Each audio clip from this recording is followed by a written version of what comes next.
Chapter 24. Tale of Ice and Fire. "Archers at the ready!" Will shouted, his voice cutting through the morning fog like an arrow itself. His high elves snapped to attention, their longbows already gleaming with magic-infused arrows, their eyes locked on the approaching darkness. "Take your marks," Yunhei echoed beside him, her treefolk knights and human-sized fairies bracing themselves. Their wings fluttered like banners, the wind humming with anticipation. Then the command came. "Sink your arrows into their flesh!" Will bellowed, pointing forward like a general from legends past. And the sky, oh the sky, turned black with arrows. A storm of death rained down upon Ragnar's forces, puncturing the front lines of shadow and steel. Fiends fell, ogres howled, dark ones were skewered mid-charge, dissolving into pools of black ash. From the front lines, Olga's voice thundered. "Here they come, my king!"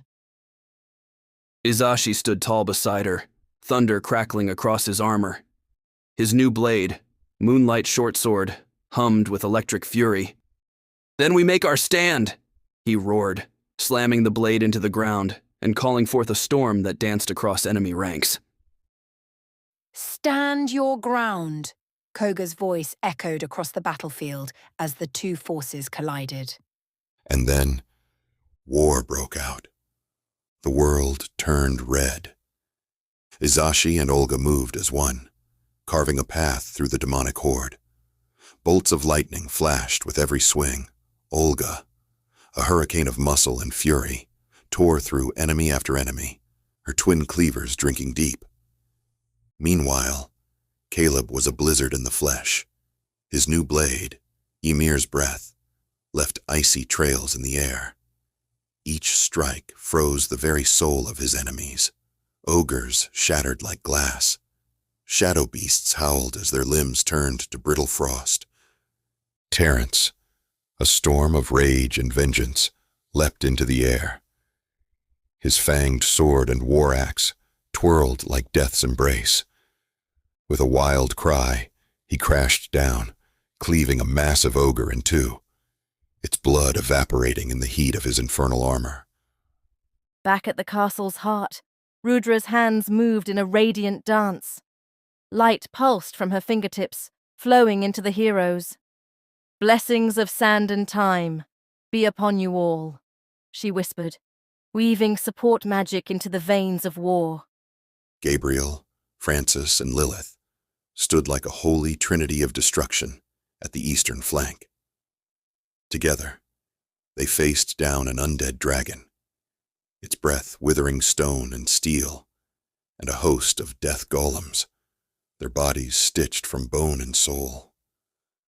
"Let's see if bones burn," Gabriel growled, swinging his blade crackling with dark fire. Francis darted beneath the dragon, slicing tendons and casting shadow flame from his scimitars. Lilith conjured blades of blood and shadow, striking the dragon's heart as it reared back. With a final roar, the dragon collapsed, and the golems fell one by one.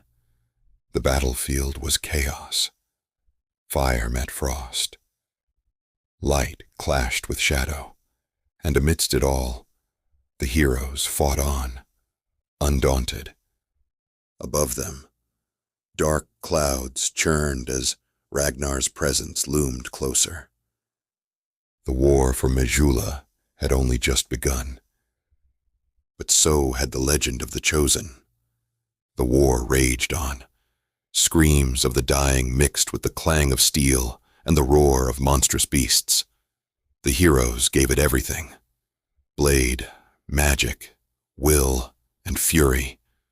Their armies surged like crashing waves against Ragnar's tide of darkness, and for a moment, victory seemed possible, until he arrived.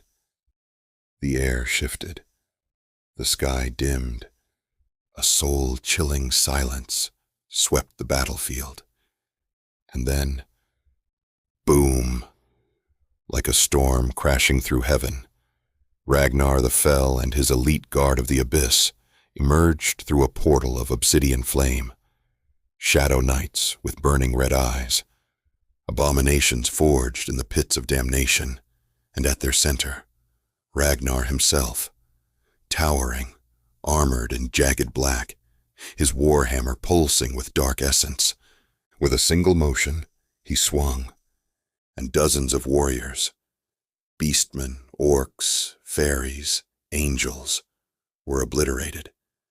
A wave of death spread from his hammer's impact, leveling siege towers, shattering defenses, and draining the hope from the eyes of the defenders. "No!" Caleb shouted, his icy breath hanging heavy in the air. "Terrence, we have to move! Now!" "Let's end this bastard!" Terrence bellowed, fire licking across his fanged sword. They charged, together. One flame, one frost. Their weapons struck Ragnar in unison, exploding with fiery and icy magic. But Ragnar didn't flinch. With a grunt, he caught Terrence mid-air by the leg. Like a rag doll, he hurled him into the castle wall. Boom! The stone cracked on impact. "Terrence!" Caleb shouted, lunging forward, blade aimed for Ragnar's back. But Ragnar, cold and calculating, spun, catching Caleb's blade with a single gauntlet. His crimson eyes locked on Caleb, as if amused. Then, wham! A brutal punch to the gut. Caleb's body folded in on itself from the impact. Then, slam! Ragnar drove him into the earth, creating a crater beneath the Chosen of Ice. A flash of lightning streaked across the battlefield. Izashi entered the fray, hurling a spear of thunder at Ragnar's exposed flank. The spear landed, a thunderclap following so loud it silenced the battlefield for a moment. But when the dust settled, Ragnar stood unmoved, steam rising from his armor. His hammer crackled to life as he turned. Then, crash! He brought it down on Izashi, sending him flying like a comet across the battlefield, his body skipping like a stone until it smashed into the ruins of a tower. "Damn it!" Caleb groaned, blood on his lips. Terrence stood, staggering. "We're not done yet." "Then let's make him bleed!" Caleb roared. The two Chosen raised their weapons. Caleb's blade glowed with icy blue light. Terrence's sword and axe burned with unholy fire. Together, they charged again. "Kori no Zangeki," they shouted, unleashing a devastating combo. A swirling vortex of fire and ice erupted around their weapons. The attack struck Ragnar dead on, creating a blast so powerful it tore through layers of stone, sending him hurtling backward through walls, pillars, and flaming debris. Smoke and dust rose in his wake. The battlefield paused. A silence followed. "Did we get him?" Terrence whispered. But the smoke began to clear, and something stirred in the ruins. The Dark Lord was not done yet, and neither were the Chosen.